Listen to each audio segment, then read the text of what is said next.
Good morning, Hank. It's Tuesday. So yesterday some friends and I went to the Indianapolis Motor Speedway and I got to drive around the track with race car driver Sarah Fisher at 180 miles per hour and experience profound fear joy, which would be a good name for a band. But for now, the relevant thing is that while I was going around the track, I felt like Sarah Fisher was driving the Batmobile and I was Robin. And that reminded me that while I'm a big Sarah Fisher fan, I kind of hate Batman. Like, Hank, if I were a billionaire, the first thing I would do would be to pledge 90% of my money to charity. Then I would build my own racetrack that Sarah Fisher could drive me around. Then I would give AFC Wimbledon a bunch of money so they could build a new stadium. Then I'd build a huge house with lots of secret rooms that you can only access by touching certain books on a fake bookshelf. And then I would still be super rich, because $1 billion is a lot of money, but I'm getting slightly off topic here. Point being, Hank, I don't think I'd be a particularly good or generous billionaire, but one thing I wouldn't do is spend $1 gajillion developing a Batmobile that only I am allowed to drive. I mean, look, Hank, Spider-Man got bit by a radioactive spider. He has to be Spider-Man. He doesn't have a choice. He can't stop shooting webs, so you might as well use that skill to aid the police. Similarly, Sailor Moon didn't choose to be an alien princess from Silver Millennium, but Batman is just a rich guy with an affinity for bats who's playing out his insane fantasy of single-handedly ridding Gotham of crime. How is that heroic? Now I know what you're saying, Hank.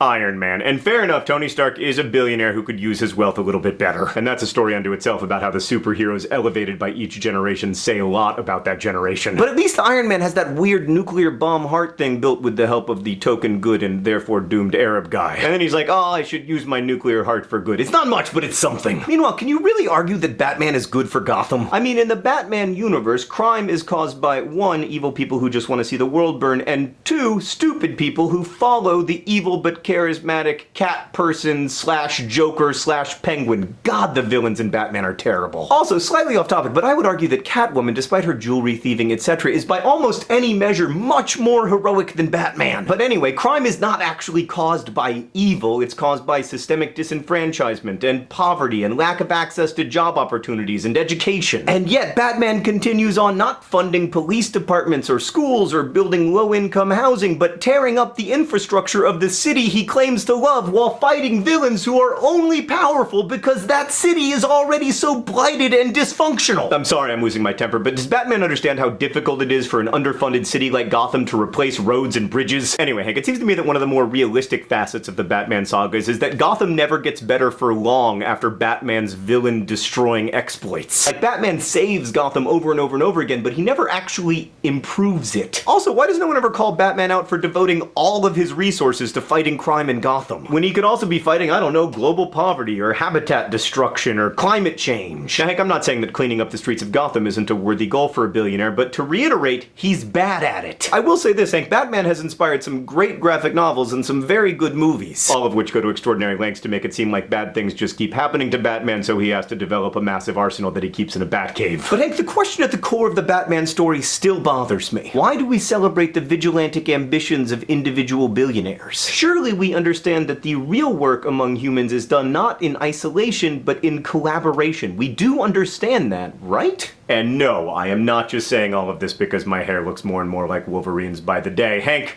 I will see you on Friday.